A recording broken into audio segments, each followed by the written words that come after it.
So I'm Nikki Reck. I spent 10 years in television news. I worked in 3 TV stations, Tennessee, North Carolina, and here in Tucson.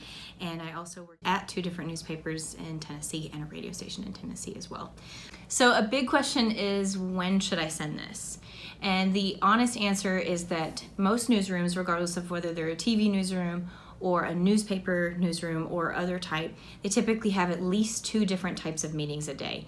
The first one's in the morning, typically around 9 o'clock, and then the second one is around 2 o'clock in the afternoon. That time can vary from place to place, but they typically have 2 a day to kind of set the day up for news, to see how the content's going. And some places, depending on if it's a TV station, they might have an evening update around 7 o'clock, or they might have an overnights if they work early in the morning and they check in around 3 o'clock in the mornings. Another thing to note is there are busy and slow seasons when it comes to newsrooms. You basically just need to pay attention to headlines. Whether or not you want to read the news can be depressing, yes, but you have to be aware of what's going on in your community.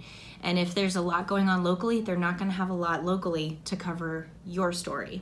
So if it's a news release that you can kind of hang on to and it's not super timely, that has to go today, maybe wait if there's a big thing going on in your community and they're sending all of their teams to it.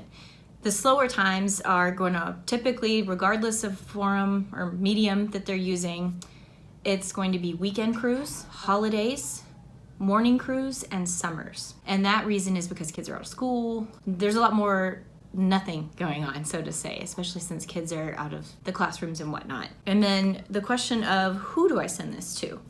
You need to send it to everyone possible. If you're not sure who to send it to, call the newsrooms up and ask for the assignment desk. That is typically who handles the kind of assigning of things to different reporters. Just keep them, save them, put them in an Excel sheet. That way you can copy and paste the whole line when you send something out, and that's how we kind of manage it. If you're looking for groups that are very hungry for content because they have a lot of news to fill, morning shows and weekend crews. Another thing to do is to find out which reporter has the animal beat. Typically you'll find out who it is pretty quickly because you'll see that they're sharing your news releases on Twitter, Facebook, Instagram, whatever they prefer to use. The most important thing, hands down, is to keep it simple. Newsrooms will pluck and pull from your releases and your social media posts. Anything that's public, they will use it. And even if it's only on a newscast for 15 seconds, people are watching. And typically at the end of a newscast, they have what's called a kicker. If you have all the scary story after scary story after scary story, you don't want to end on a scary note, so they try to run something happy. So sometimes we're pretty lucky here at PAC, and sometimes they pick us and they pick our stories. And it's only 15 seconds at the end of a newscast, but that's folks who are watching it. And we get people coming in all the time asking about, like, the foster program. Hey, I heard about it on KGUN, KVOA, KOLD. I read about it in the newspaper. And another thing to do is to keep everything simple, like I said, and give reporters everything that they need to write the story. I've talked to some folks in this industry who are scared about doing that because they say, well, it won't give them a reason to come here. If it's a good enough story, they're going to come. But it might be a good story and they can't send a crew because newsrooms are very short staffed right now. And that's across the country. That's not just one area versus another.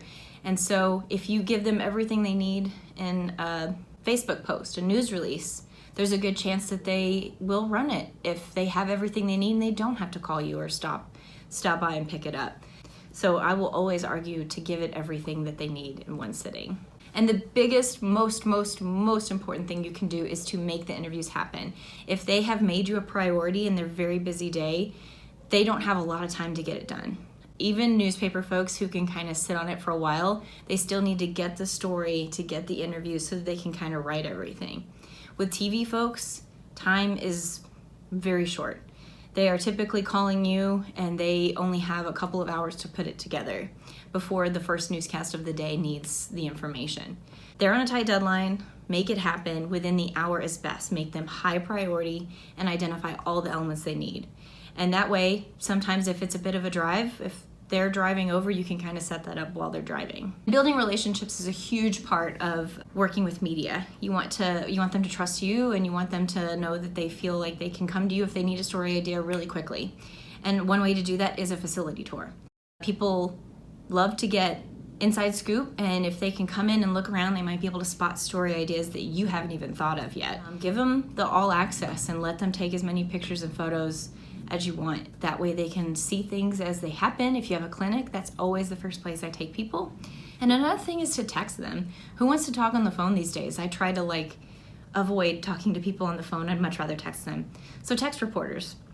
Get to know them, give them ideas. And when you send them a news release, say, hey, I have a different angle to that news release if you'd like to pursue it. And that's the big part of it. If you have any questions, feel free to email me.